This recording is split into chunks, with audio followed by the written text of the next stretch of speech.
Telugu cinema అంతర్జాతీయ స్థాయికి ఎదిగిన వేళ విదేశాల్లో కూడా తెలుగు సినిమాలకు ఆదరణ దక్కుతుంది. అలాగే చాలామంది విదేశీయులు కూడా మన తెలుగు సినిమాలను ఇష్టపడుతున్నారు.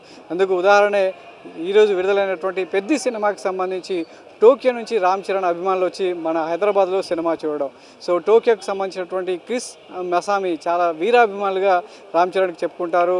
రామ్ చరణ్ జపాన్కి వెళ్ళినా వాళ్ళు ఇక్కడికి వచ్చిన పరస్పరం తమ అభిమానాన్ని చాటుకుంటూ ఉంటారు. మరి పెద్ద సినిమాను వాళ్ళు అభిమానుల సమక్షంలో చూసి ఏ విధంగా ఆనందించారు, సో రామ్ చరణ్ మీద ఏ విధమైనటువంటి ప్రశంసలు కురిపించారు, తెర మీద రామ్ చరణ్ను చూసి ఏ విధంగా భావోద్వేగానికి గురయ్యారు అనేది వారి మాటల్లోనే విందాం.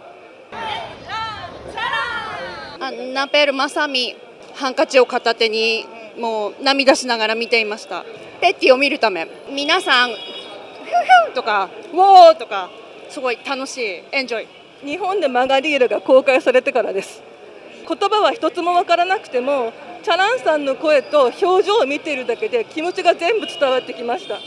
チャランさんの声を見ているだけで彼の気持ちが伝わってきて深く感動しました。本当に私たちを親切に扱ってくださってもう嬉しくてしょうがありませんでした。వీళ్ళు 2 రోజుల ముందు వచ్చారు.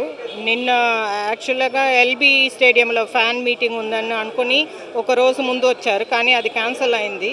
సో దానివల్ల నిన్న ప్రీమియర్ షో చూశారు, ఈరోజు ఇప్పుడు ఇక్కడ చూశారు. నెక్స్ట్ ప్రసాద్ సినిమాలు చూస్తారు, మళ్ళీ నైట్ ఒక మూవీ చూస్తారు.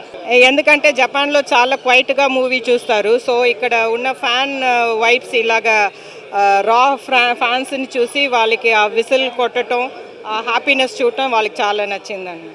ఈసారి ఆయనకి సర్జరీ అని చెప్పారు. So they want to pray for him that everything should go well అని అన్నారు. సో ఈ టైం చూడడం.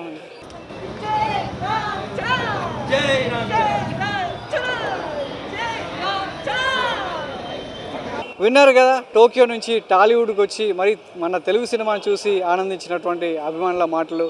సో సినిమా అంటే సరిహద్దులే కాదు, ఎంత దూరమైనా వచ్చి తమ అభిమానాన్ని చాటుకుంటామని చెప్పేసి టోక్యో నుంచి వచ్చిన ఇద్దరు అభిమానులు నిరూపించారు.